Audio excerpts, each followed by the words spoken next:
오늘 우리가 주시는 하나님 말씀은 누가복음 1장 1절에서 4절입니다. 함께 받들어 읽겠습니다. 시작. 우리 중에 이루어진 사실에 대하여 처음부터 목격자와 말씀에 일꾼된 자들이 전하여 준 그대로 내력을 저술하려고 붓을 든 사람이 많은지라. 그 모든 일을 고난부터 자세히 미루어 살핀 나도 데오빌로 각하에게 차례대로 써 보내는 것이 좋은 줄 알았노니 이는 각하가 알고 있는 바를 더 확실하게 하려 함이로라. 아멘. 제목 같이 읽겠습니다. 어떤 부모가 될 것인가? 이 제목으로 하나님 말씀 전하도록 하겠습니다. 누가복음 1장은 전체적으로 80절까지 있는데 1절부터 4절까지는 누가복음의 기록 동기와 목적이 나와 있습니다. 5절부터 80절까지는 세례 요한의 등장 배경에 대해서 이야기하고, 그리고 예수님의 어머니 마리아에게 메시아가 태어날 것이다 라는 수태고지가 이어지고 있습니다. 그리고 성령 충만한 이들 부모님들의 그 찬양과 예언이 수록되어 있습니다. 먼저 1장 1절입니다. 우리 중에 이루어진 사실에 대하여.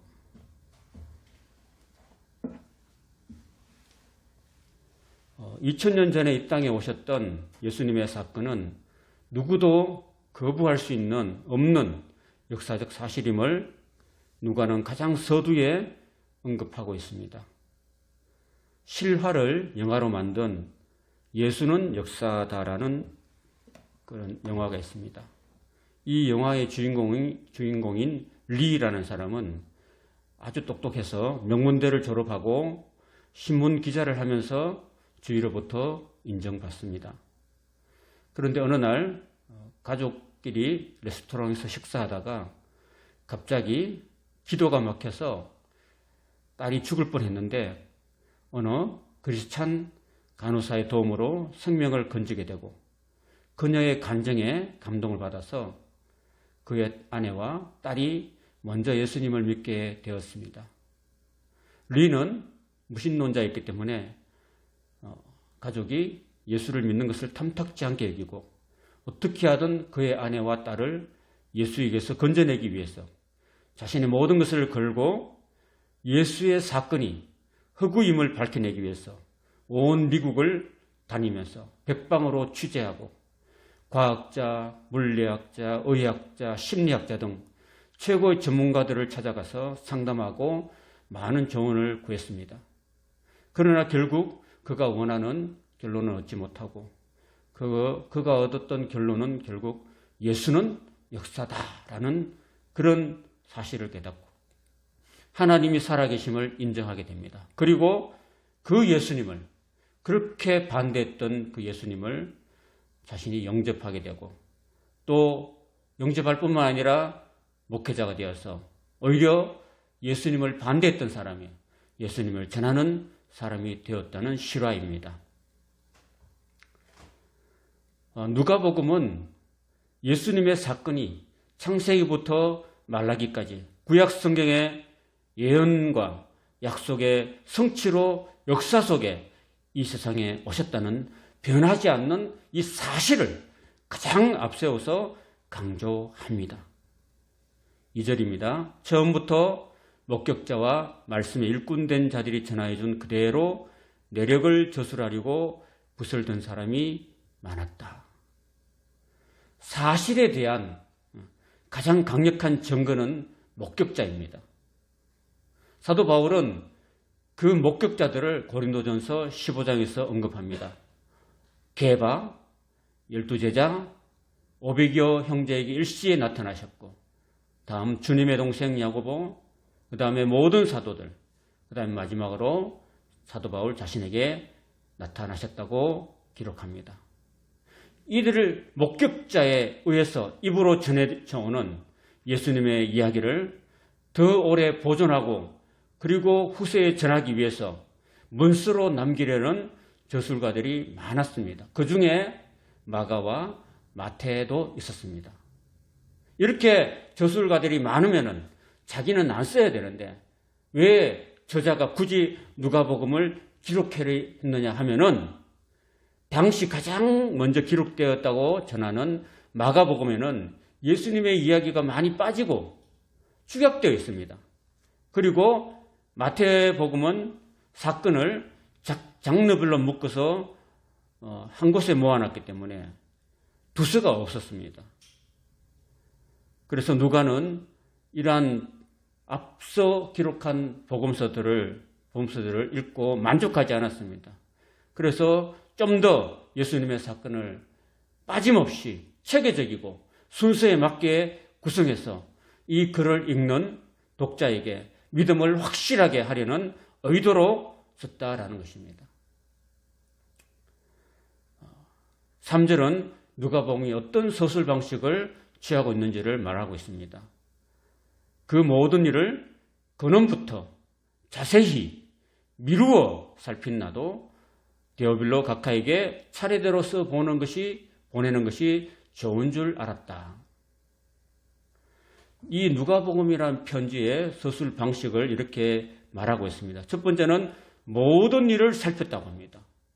누가복음은 마가복음하고 달리 예수님께 대한 모든 사실을 어릴 때부터 세례 요한 이야기부터 시작해서 빠짐없이 다 기록했다는 것입니다. 그래서 4복음서 중에서 누가복음의 분량이 가장 많습니다. 두 번째는 근원부터 살폈다고 했습니다. 복음의 근원이 누굽니까? 바로 예수님입니다. 예수님의 존재는 어디서부터 시작되었는가? 다음 2장에 보면은 그는 태초에부터 상고에부터 계신 분이라고 말씀하고 있습니다. 그 다음에 세 번째는 자세히 살폈다고 말합니다. 마가복음에는 너무나 간단하게 언급한 이야기를 누가복음에서는 매우 상세하게 기록하고 있습니다. 예를 들자면은 마가복음 16장에 예수님의 죽으심 이후에 낙심해서 시골로 내려가는 두 제자의 이야기가 단 2절로 간략하게 기록되어 있습니다. 근데 누가는 그 이야기를 발로 뛰어서 그 시골이 어디였는지, 그리고 예루살렘부터 얼마나 거리가 떨어져 있는지, 그리고 가는 도중에 어떤 일이 구체적으로 일어났는지, 그리고 그 결과가 어떻게 됐는지, 이런 이야기들을 누가복음 24장에서 아주 매우 상세하게 기록하고 있습니다. 그래서 독자들이 이 누가복음 읽을 때는 그때 그런 일이 있었구나, 그런 이야기가 있었구나라는 것을 더 자세하게 알 수가 있습니다. 그 다음에 미루어 살폈다고 합니다. 누가는 마태나 요한과 같이 12제자가 아닙니다. 그리고 또 예수님의 부활을 직접 목격하지 않았기 때문에 때로는 자세한 취재를 통해서 추론의 방법을 사용해서 이 복음서를 기록하고 있는 것입니다. 그 다음에 수신자가 있었습니다. 수신자는 바로 데오빌로 각하라는 사람입니다. 여기서 각하라는 용어는 당시에 로마 제국의 로마의 집정관, 원로원에게 붙이는 그런 아주 높은 존칭이었습니다. 그러니까 이 편지가 적어도 고관 대자에게 전해졌다는 것입니다. 그 정도로 이 누가복음은 어떤 한 시골 여인에게 보낸 편지가 아니라 아주 당시의 최고의 권력자, 관리에게 보내진 그런 편지로서 그 편지의 품격이 아주 수준이 높다라는 것입니다. 그래서 아무도 이 누가복음에 대해서 그 품격을 떨어뜨릴 수가 없다는 것입니다. 그 다음 마지막으로 차례대로 썼다라고 이야기하고 있습니다. 여러분, 우리가 알다시피 구약 성경은 율법서와 역사서와 시가서와 선지서 등으로 구성되어 있습니다. 총 39권이 각각 장르별로 편집되어 있어서 역사서와 선지서의 연관성을 매우 이해하기 어렵습니다. 예를 들자면은 역사서인 열왕기 하에 히스기야 왕이 등장합니다. 그리고 이사야는 저 뒤쪽에 있습니다. 히스기야 왕 때 활동했던 이사야 선지자의 이사야라는 편지가 저 뒤쪽에 서신서 그 선지서에 기록되어 있기 때문에 이 역사서와 그리고 선지서의 연관성을 연결하고 찾기가 굉장히 어렵습니다. 그런 면을 역사가 있던 이 누가는 자세히 살피고 자기가 쓰는 이 누가복음과 사도행전은 그런 우를 범하지 않도록 그렇게 사건을 차례대로 시간의 순서대로 기록하고, 그리고 누가복음의 속편이자 역사서라고 할 수 있는 사도행전도 바울의 13개 서신성과 그 연관해서 살피면은 성경을 이해하기 쉽도록 그렇게 기록했다라는 것입니다. 이것을 보면은 누가가 얼마나 역사가적인 그런 면모를 우리에게 보여주고 있는 것을 우리가 알게 됩니다. 그리고 4절은 바로 누가복음의 기록 목적을 말하고 있습니다. 이는 각하가 알고 있는 바를 더 확실하게 하려 함이로라. 알고 있는 바를 더 확실하게 하는 것이 중요합니다. 오늘 우리도 예수님께 대해서 지금까지 어렴풋이 또는 대충 알고 있었다면 오늘 저와 여러분들이 이 누가복음이라는 강의를 통해서 더 확실하게 하는 계기가 되기를 예수님 이름으로 축원합니다. 그 다음 5절부터 80절에는 이제 본격적인 사건들이 등장합니다. 제일 먼저 세례 요한의 등장 배경이 나옵니다. 5절입니다. 유대왕 헤롯 때에 아비야 반열에 제사장 한 사람이 있었으니 이름은 사가랴요. 그의 아내는 아론의 자손이니 이름은 엘리사벳이라. 세례 요한의 출생 시에 시대적 배경이라든지 그 부모에 대한 이야기를 하고 있습니다. 그 시대적 배경을 따진다면 유대왕 헤롯이 때고, 헤롯은 에돔 출신의 왕이었습니다. 그리고 부친은 제사장 아비야 반열의 사가랴라고 합니다. 사가랴라는 뜻은 구약 성경의 스가랴라는 이름하고 같습니다. 여호와께서 기억하신다는 그런 이름 뜻이 있고, 모친은 아론 자손 엘리사벳입니다. 그러니까 둘 다 제사장 가문이고 아론 자손이라고 할 수 있다면은, 요즘 쉽게 말하자면은 세례 요한의 아버지는 목회자였고 세례 요한의 어머니는 사모님이었다, 이렇게 생각하면 됩니다. 그리고 세례 요한은 목회자의 자녀였다, 이렇게 볼 수 있습니다. 그리고 여기 아비야 반열이라고 나오는데, 아비야 반열이라고 하는 것은 구약 성경 다윗 왕 때 제사장을 24반열로 나누어서 제사 직분을 감당했는데, 사가랴는 24반열 중에서 제8반열에 속하였습니다. 이 사실은 역대상 24장 7절에서 18절에 살펴볼 수 있습니다. 그림을 보시면은 24반열에 뽑힌 자들의 그 명단이 역대상 24장 7절 18절에 나와 있습니다. 1반열 여호야립, 2반열 여다야, 3반열 하림, 쭉 나가서 제8반열 아비야, 그리고 쭉 넘어가서 마지막 24반열에는 마시아, 이렇게 나옵니다. 이렇게 24반열로 나누어서 한 반열이 보름씩 나누어서 성전에서 봉사하도록 했다라는 것입니다. 그러면은 한 제사장에서 한 제사장 반열이 보름만 감당하면은 24반열로 1년치 제사장 직분을 감당하게 되는 것입니다. 그때 당시에 성경학자들에 의하면은 제사장들이 몇 명이나 있었냐면은 약 한 2만 명에서 2만 5천 명 정도가 있었다고 합니다. 그러면은 한 반열당 기본적으로 한 1,000명 정도는 되었습니다. 근데 그 1,000명 정도 되는 중에서 뽑혔고, 제8반열에서 1,000명 중에서 사가랴가 뽑혔어요. 그러면 1000분의 1 정도로 뽑힌 거예요. 굉장히 어려운 확률이죠. 그게 운이었을까요? 어떤 제사장들은 평생 제사장 성소에 들어가서 분양 한번 못 해보고 끝나는 제사장들 많았다고 합니다. 그런 면에서 사가랴는 굉장히 운이 좋았다든지 아니면은 여기에는 하나님의 은혜와 뜻이 있었다는 것입니다. 제비 뽑는 것도요, 하나님의 뜻이 있다는 것을 우리가 생각해 볼 수 있습니다. 6절입니다. 이 두 사람이 하나님 앞에 의인이니 제 모든 계명과 규례대로 흠이 없이 행하더라. 세례 요한의 부모님이 하나님 앞에 의로웠고, 그리고 모든 말씀대로 흠이 없이 살았다라고 이야기하고 있습니다. 그 부모의 그 자식이라는 말처럼 경건한 부모의 설화에서 자란 이 세례 요한도 하나님 앞에서 어릴 때부터 나시린으로 구별되었습니다. 그래서 경건한 삶을 살고 세상에 등장할 때까지 빈들에 있었으며 세상 때에 묻지 않고 영적으로 매우 순수하였습니다. 그런 요한은 자라면서 심령이 강해졌고 성령이 충만하였습니다. 그래서 그는 나중에 세상에 이스라엘 백성들 앞에 등장했을 때 강력한 카리스마를 가지고 회개의 메시지를 선포할 수가 있었던 것입니다. 요즘 아이들은 인터넷이 발달한 세상에서 컴퓨터나 스마트폰으로 세상 문화에 너무나 쉽게 노출되어서 못된 행동과 욕을 먼저 배운다고 합니다. 맹모 삼천지교라는 고사성어처럼 자라나는 아이의 인격 형성에 있어서 성장 환경과 배경은 매우 중요합니다. 특히 자녀의 성장 환경에 있어서 무엇보다도 중요한 것은 바로 부모의 영향이라 할 수 있습니다. 왜냐하면 자녀는 부모의 삶을 가장 가까이서 보고 배우기 때문입니다. 그러므로 세례 요한의 부모처럼 하나님 앞에서 경건한 삶을 살 때 그것을 가장 가까이 보고 배우는 자녀 역시 경건하게 성장하는 것입니다.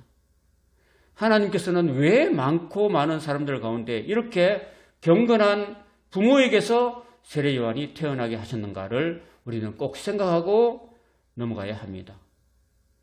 오늘 우리는 부모로서 하나님 앞에서 경건하고 자녀들에게 정말 바른 믿음의 가치관을 우리가 심어주고 있는지, 아니면은 하나님 앞에서 불경건하고 자녀들에게는 세상적인 가치관, 성공의 가치관, 돈을 우스고를 하는 그런 가치관을 심어주려고, 성공의 가치관을 심어주려고 애쓰고 있지는 않는지 우리는 하나님 앞에 겸손하게 돌아보는 우리 부모가 되어야 될 줄로 믿습니다.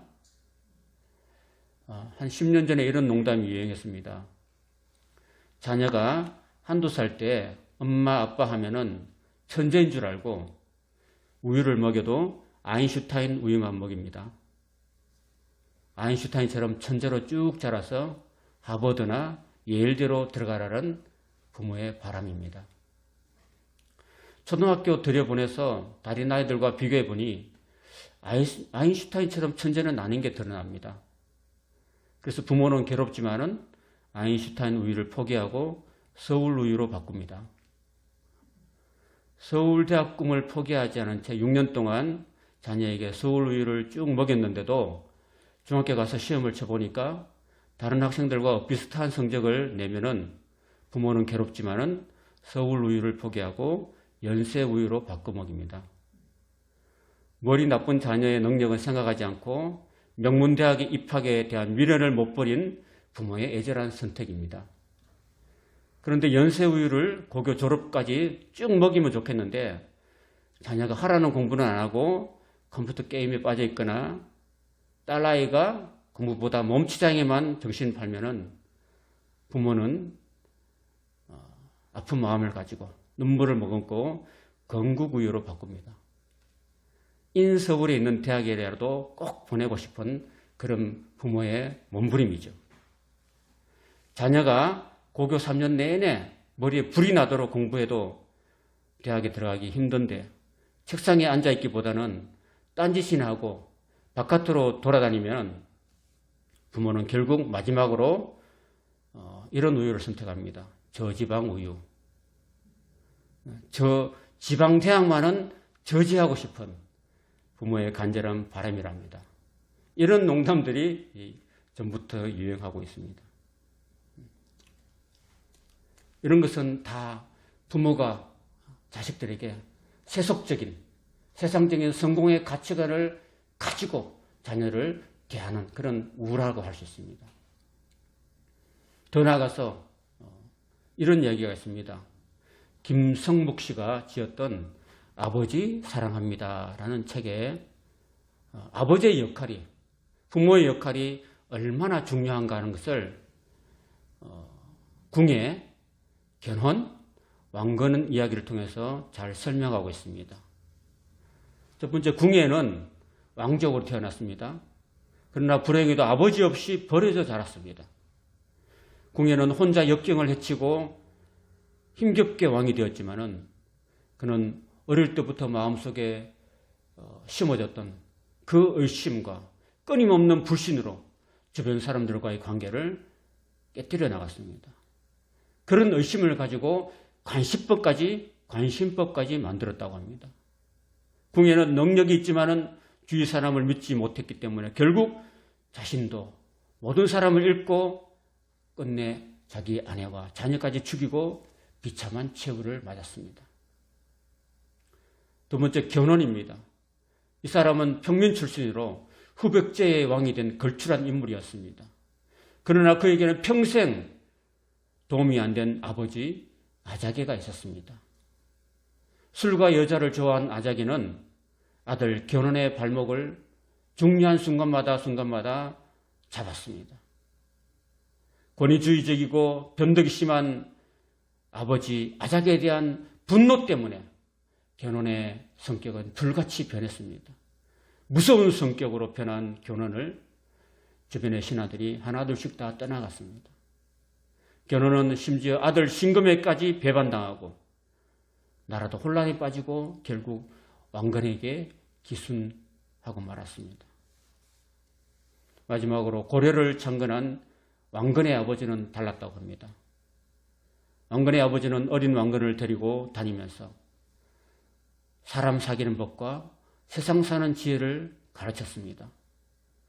아버지의 따뜻한 품에서 자란 왕건은 부하들과 두터운 신뢰관계를 쌓았고 후삼국을 통일하는 대업을 이루었습니다.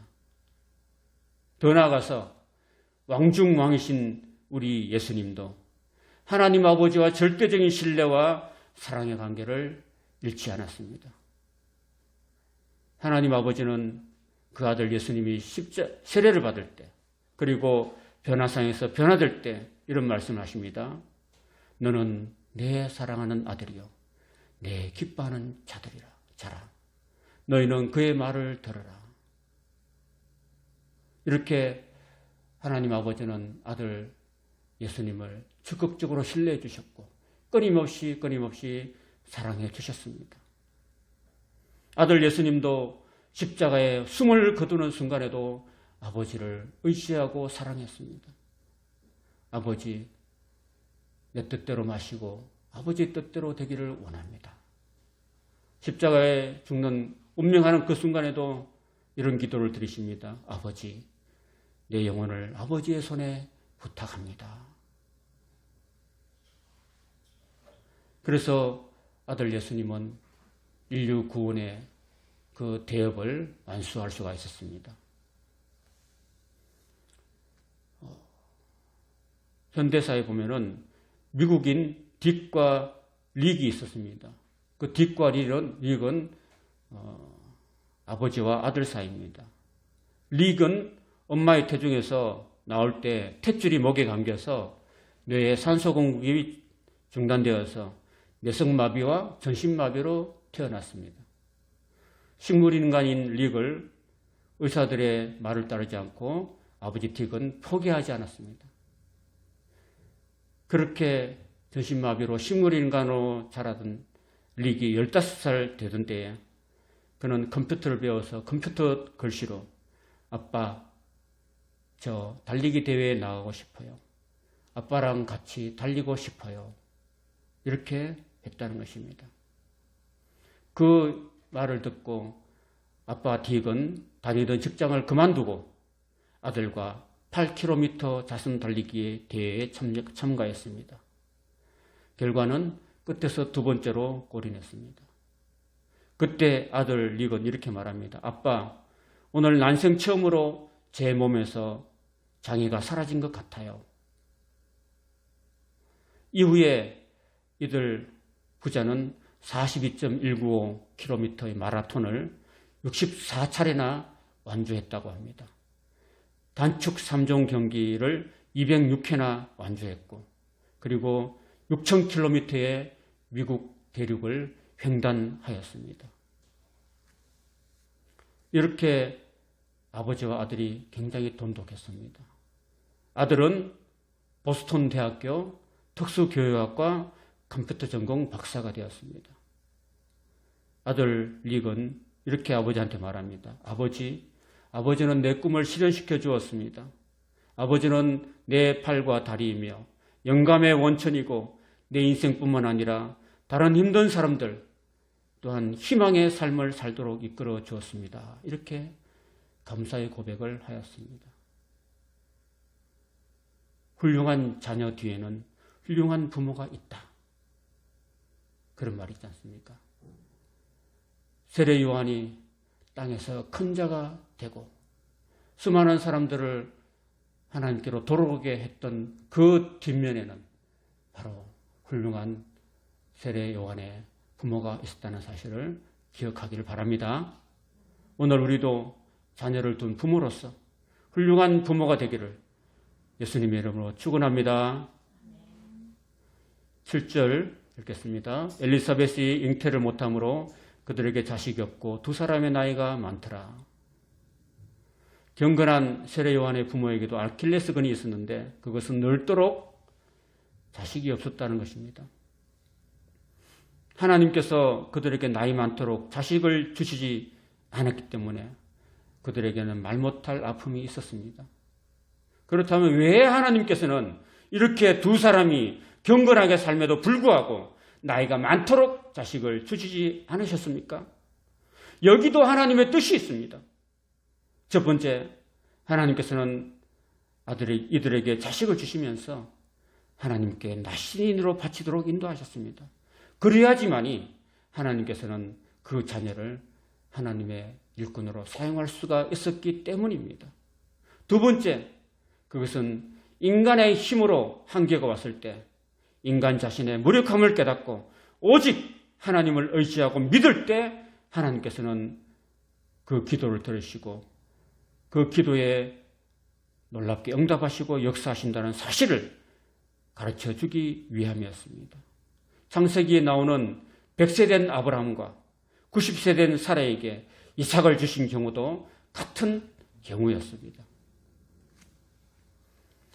8절 마침 사가랴가 그 반열의 차례대로 하나님 앞에서 제사장의 직무를 행할세 제사장의 전례를 따라 제비 뽑아 주의 성전에 들어가고 분향하고 모든 백성 그 분향하는 시간에 밖에서 기도하더니 주의 사자가 그에게 나타나 향단 우편에 선지라 사가랴가 보고 놀라며 무서워하니 천사가 그에게 이르되 사가랴여 무서워하지 말라 너의 간구함이 들린지라 내 아내 엘리사벳이 내게 아들을 낳아 주리니 그 이름을 요한이라 하라. 사가랴에게는 아들을 원하는 간절한 그런 마음의 기도가 쭉 있어 왔습니다. 그 간절한 기도가 이제 하나님께 상달되고 응답을 받고 있는 것입니다. 오늘 저와 여러분의 그 간절한 기도가 쌓이고 쌓여서 하나님이 응답하실 때가 있는 줄로 믿습니다. 참고 인내하고 기다리다 보면은 하나님의 때가 되어서 하나님의 방법으로 우리의 기도에 응답하실 줄로 믿습니다. 14절 너도 기뻐하고 즐거워할 것이요 많은 사람도 그의 태어남을 기뻐하리니 이는 그가 주 앞에 큰 자가 되며 포도주나 독한 술을 마시지 아니하며 모태로부터 성령의 충만함을 받는다. 주 앞에서 큰 자가 된다는 것은 키가 수장원처럼 클 것이라는 말이 아니라 많은 사람을 하나님께로 인도한 자가 된다는 말씀인 것입니다. 16절입니다. 이스라엘 자손을 주 곧 그들의 하나님께로 많이 돌아오게 하겠습니다. 그가 또 엘리야의 심령과 능력으로 주 앞에 먼저 와서 아버지의 마음을 자식에게 거스르는 자를 의인의 슬기에 돌아오게 하고 주를 위하여 세운 백성을 준비하리라. 사가랴가 천사에게 이르되 내가 이것을 어떻게 할리요? 내가 늙고 아내도 나이가 많습니다. 이것이 바로 사가랴의 그런 실수와 불신앙이라는 것입니다. 우리가 기도하면서 반드시 기억해야 될 점은 하나님은 인간의 불가능도 가능하게 하신 분이라는 믿음인 것입니다. 하나님의 전지전능하심과 말씀을 믿는 믿음의 자세를 우리가 가져야 된다는 것입니다. 내 인간의 생각에, 내 인간의 상식적에, 내 인간의 이성에 갇혀서는 안 되는 것입니다. 그거는 하나님의 능력을 제한하기 때문인 것입니다. 늙도록 자식이 없었던 아브라함도 그 부인 사례가 다 늙어서 생리가 끊어져서 임신이 불가능했지만 그럼에도 불구하고 아브라함은 내 자손이 하늘의 별과 같고 바다의 모래처럼 많게 되리라는 하나님의 말씀을 절대적으로 믿었기 때문에 그 믿음을 하나님이 의로 여기시고 하나님께서 마침내 100세 된 아브라함에게 약속하신 아들을 이삭을 주신 것입니다. 하나님께서는 늙은 사가랴에게 그의 기도처럼 아들 주실 것을 약속하셨지만 안타깝게도 사가랴는 전능하신 하나님의 능력을 온전히 믿지 못했고 그 결과 하나님의 말씀이 이루어질 때까지 말 못하는 벙어리로 지냈다는 것입니다. 그 내용 20절에 나옵니다. 보라, 이 일이 되는 날까지 내가 말 못하는 자가 되어 능히 말을 못하리니 이는 내가 내 말을 믿지 아니함이거니와 때가 이르면 내 말이 이루어지리라 하더라. 백성들이 사가랴를 기다리며 그가 성전에서 지체됨을 이상히 여기더라. 그가 나와서 그들에게 말을 못하니 백성들이 그가 성전에서 환상을 본 줄 알았더라. 그가 몸짓으로 뜻을 표시하며 그냥 말 못하는 대로 있더니 그 직무의 날이 다 되매 집으로 돌아가니라. 제8반열인 사가랴는 4월 말번으로 유대력으로 4월 16일부터 30일까지 보름 동안 성전의 지사 직무를 감당했습니다. 그리고 집으로 돌아갔습니다. 그리고 아들이 있을 것이라는 그런 말씀을 듣고 바로 하나님 말씀대로 그의 아내가 임신하는 놀라운 하나님의 역사가 응답으로 나타난 것을 24절에 볼 수 있습니다. 24절 같이 읽겠습니다. 시작. 이후에 그의 아내 엘리사벳이 잉태하고 5달 동안 숨어 있으며 이뤘다. 그렇습니다. 이 대목은 인간에게는 불가능한 일이지만은 하나님께서는 능치 못한 일이 없다는 것을 분명히 보여주십니다. 그리고 나이 많아 임신하면은 한편으로는 좀 부끄럽기도 하고 또 한편으로는 그동안 임신하지 못했던 자신의 무거운 짐을 덜어주시는 하나님의 은혜로 감사하고 감격하게 되는 것입니다. 그래서 엘리사벳은 25절에 이렇게 고백합니다. 주께서 나를 돌아보시는 날에 사람들 앞에서 내 부끄러움을 없게 하시려고 이렇게 행하심이라 하더라. 나이 많은 엘리사벳은 자신의 임신에 대해서 놀라워하면서 그녀의 간절한 기도에 하나님께서 응답해 주신 것을 그리고 일평생 지녀온 자신의 부끄러움을 없애주신 하나님께 감사를 드리고 있습니다. 그는 위로하시는 하나님의 그 위로를 충만하게 지금 느끼고 감사하고 있는 것입니다. 6째 달에 천사 가브리엘이 하나님의 보내심을 받아 갈릴리 나사렛이라는 동네에 가서 이랬습니다. 6째 달이라는 말은 엘리사벳이 임신한 지 6개월이 지났을 때입니다. 하나님께서는 예수님의 선구자인 세례 요한의 출생에 이어서 인류의 구원자로 오시는 하나님의 아들 예수님의 탄생을 천사 가브리엘을 통해서 나사렛에 사는 마리아에게 예고하고 계십니다. 여러분, 나사렛은 별로 알려지지 않는 조그만 마을입니다. 이런 곳에 사는 여인에게 하나님께서는 메시아 수태고지를 하십니다. 다윗의 자손 요셉이라 하는 사람과 약혼한 처녀의 결혼이 그 처녀의 이름은 마리아라. 그에게 들어가 이르되 은혜를 받은 자여 평안할지어다. 주께서 너와 함께 하시도다 하니 처녀가 그 말을 듣고 놀라 이런 인사가 어찌 됨인가 생각하며 천사가 이르되 마리아여 무서워하지 말라. 내가 하나님께 은혜를 입었느니라.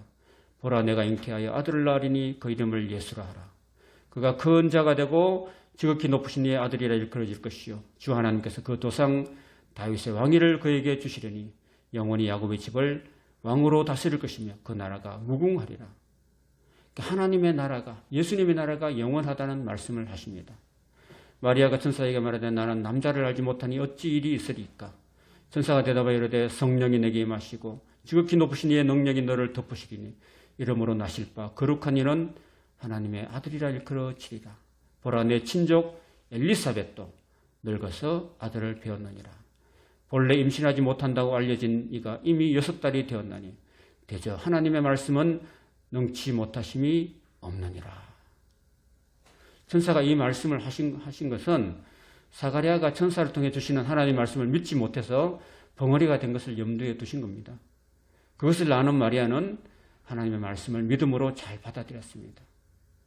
오늘 우리도 다른 사람의 실패를 교훈 삼아서 그 실수를 범하지 않는 지혜가 있기를 축원합니다. 마리아가 이르되 주의 여종이니 말씀대로 내게 이루어지이다 하며 천사가 떠나가니라. 따라합시다. 말씀대로 내게 이루어지이다. 이런 믿음을 하나님께서 저와 여러분에게 주시기를 축원합니다. 이때 마리아가 일어나 빨리 산골로 가서 유대 한 동네에 이르렀다. 예수님의 그 수태 고지를 믿음으로 받은 마리아가 제일 먼저 달려간 곳은 친족 엘리사벳의 집이었습니다. 그래서 거기 가서 이야기를 했죠. 마리아의 이야기를 들은 엘리사벳은 성령으로 충만해서 마리아와 태중의 아이를 축복하고 있습니다. 그리고 마리아 또한 하나님을 높이 찬양합니다.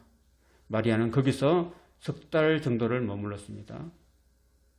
사가랴의 집에 들어가 엘리사벳을 문안하니 엘리사벳이 마리아가 문안함을 들으며 아이가 복중에서 뛰노는지라. 엘리사벳이 성령의 충만함을 받아서 큰 소리를 불러 이르되 여자 중에 내가 복이 있으며 내 태중의 아이도 복이 있도다. 내 주의 어머니가 내게 나오니 이 어찌 된 일인가. 보라, 내 문안한 소리가 내 귀에 들릴 때에 아이가 내 복중에서 기쁨으로 뛰놀았도다. 주께서 하신 말씀이 반드시 이루어지리라고 믿은 그 여자에게 복이 있도다. 마리아가 이르되 내 영혼이 주를 찬양하며 내 마음이 하나님 내 구주를 기뻐하였으면 그의 여종의 비천함을 돌보셨습니다. 보라, 이제 후로는 만세 나를 복이 있다 일컬이로다. 능하신 이가 큰 일을 내게 행하셨으니 그 이름이 거룩하시며 긍휼하심이 두려워하는 자에게 대대에 이르는도다. 그의 팔로 힘을 보이사 마음에 생각이 교만한 자를 흩으셨고 권세 있는 자를 그 위에서 내리치셨으며 비천한 자를 높이셨고 줄이는 자를 좋은 것으로 배불리셨으며 부자는 빈손으로 보내셨도다. 그 종 이스라엘을 도우사 긍휼히 여기시고 기억하시되 우리 조상에게 말씀하신 것 같이 아브라함과 그 자손에게 영원히 하시리로다 하니라. 이렇게 마리아가 성령 충만해서 하나님을 찬양하고 있습니다. 오늘 우리도 성령 충만해서 늘 하나님을 찬양하는 삶을 사시기를 축원합니다. 마리아가 석 달쯤 함께 있다가 집으로 돌아갔습니다. 임신해서 6개월쯤 된 엘리사벳 집에 마리아가 가서 석 달을 머물렀던 것은 분명히 둘 사이가 매우 가까운 친족이었고 친밀한 사이였다는 것을 증명합니다. 그리고 마리아는 임신 초기 단계인데 배가 남산처럼 불러오는 엘리사벳을 가까이 도우면서 석 달 동안 서로 의지하면서 지냈던 것 같습니다. 마리아는 엘리사벳의 해산 기한이 가까우자 출산을 위해서 자신의 집 나사렛으로 돌아갑니다. 엘리사벳의 해산할 기한에 차서 아들을 낳으니 이웃과 친족이 주께서 그를 크게 긍휼히 여기심을 듣고 함께 즐거워했습니다. 8일이 되면 아이를 할례로 와서 그 아버지가 이름을 따서 사가랴라 하고자 하느니 그 어머니가 대답하여 이르되 아니라 요한이라 할 것이라 하며 그들이 이르되 내 친족 중에 이 이름으로 이름한 이가 없다 하고 그의 아버지께 몸짓하여 무엇으로 이름을 지으려는지 물으니 그가 스판을 달라 하여 그 이름을 요한이라 쓰매 다 놀랍게 여기니라. 이에 그 입이 곧 열리고 혀가 풀리며 말을 하여 하나님을 찬송하니 그 근처에 사는 자가 다 두려워하고 이 모든 말이 온 유대 산골에 두루 퍼지며 듣는 사람이 다 이 말을 마음에 두며 이르되 이 아이가 장차 어찌 될까 하니 이는 주의 손이 그와 함께 하심이라. 주의 손이 그와 함께 하심이라. 이런 은혜가 우리 자녀 위에 함께 하시길 축원합니다. 그 부친 사가랴가 성령의 충만을 받아 예언하여 이르되 찬송하리로다. 여기서 68절부터 79절까지 사가랴의 그 찬송과 감사가 등장합니다. 찬송하리라도 주 이스라엘 하나님이여 그 백성을 돌아보사 속량하시며 우리를 위하여 구원의 뿔을 그 종 다윗의 집에 일으키셨으니 이것은 주께서 예로부터 거룩한 선지자 입으로 말씀하신 바와 같이 우리 원수에게서와 우리를 미워하는 모든 자의 손에서 구원하시는 일이라. 우리 조상을 긍휼히 여기시며 그 거룩한 언약을 기억하셨으니 곧 우리 조상 아브라함에게 하신 맹세라. 우리가 원수의 손에서 건지심을 받고 종신토록 주의 앞에서 성결과 의로 두려움 없이 섬기게 하리라 하셨도다.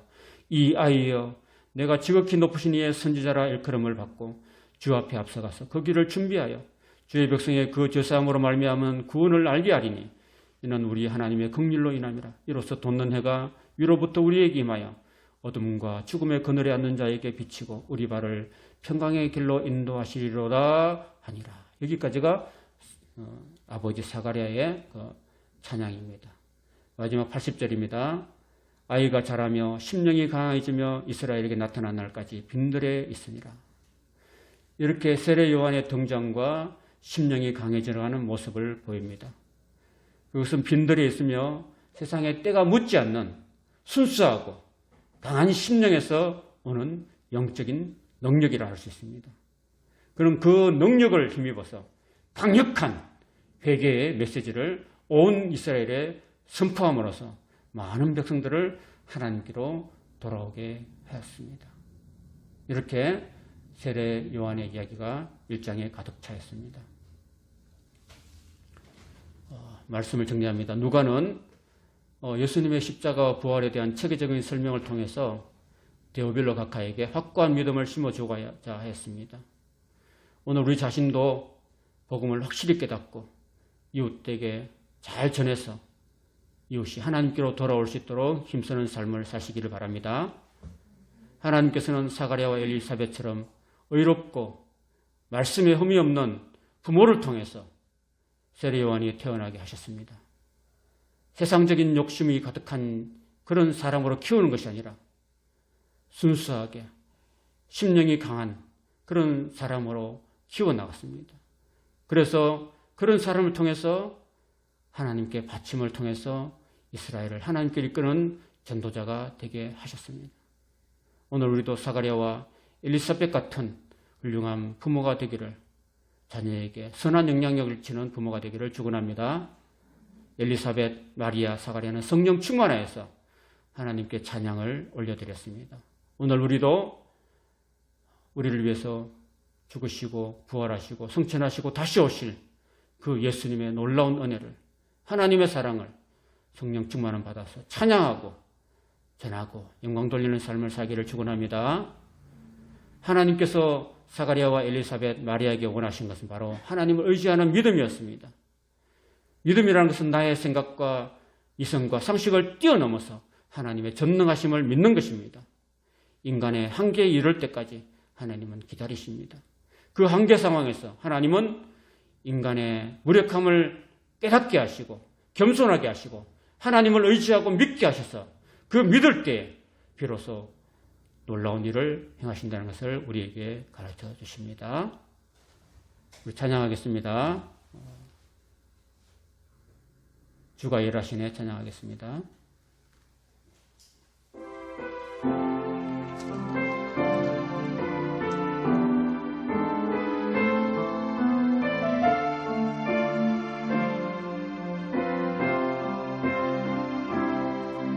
날이 저물어 갈 때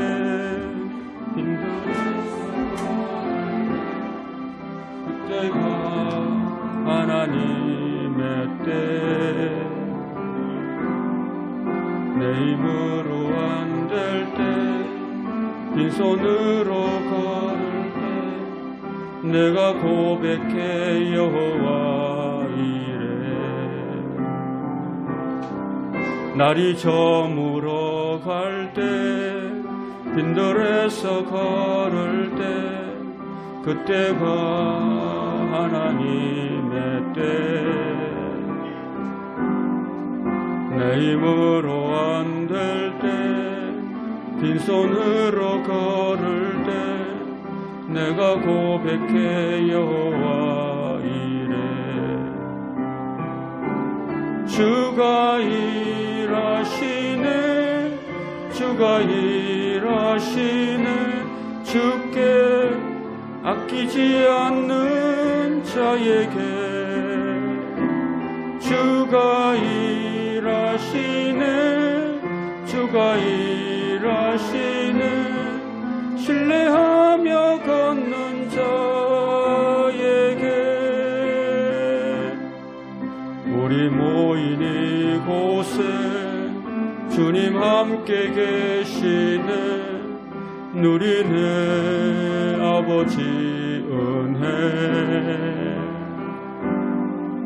적은 떡과 물고기 내 모든 걸 드릴 때 모두 고백해 여호와 이래.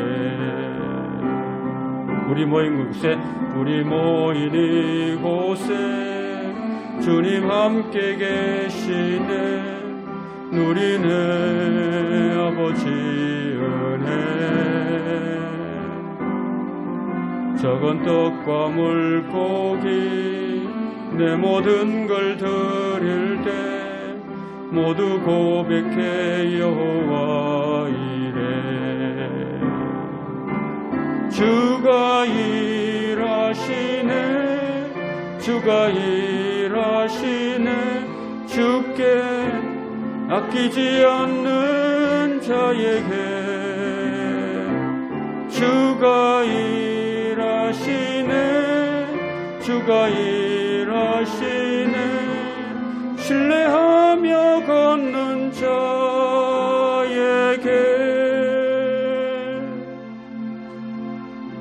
기도하겠습니다. 이제는 우리 구주 예수 그리스도의 은혜와 하나님의 사랑하심과 성령의 충만하게 하심이 복음을 통하여 확고한 믿음을 세우고 또한 부모로서 자녀에게 믿음의 선한 영향력을 끼치며 성령 충만 받아서 더 많은 영혼을 주께로 이끌기를 원하는 주의 사랑하는 성도들 머리 위에 이제부터 영혼까지 늘 함께 하옵시기를 간절히 축원하옵나이다. 아멘.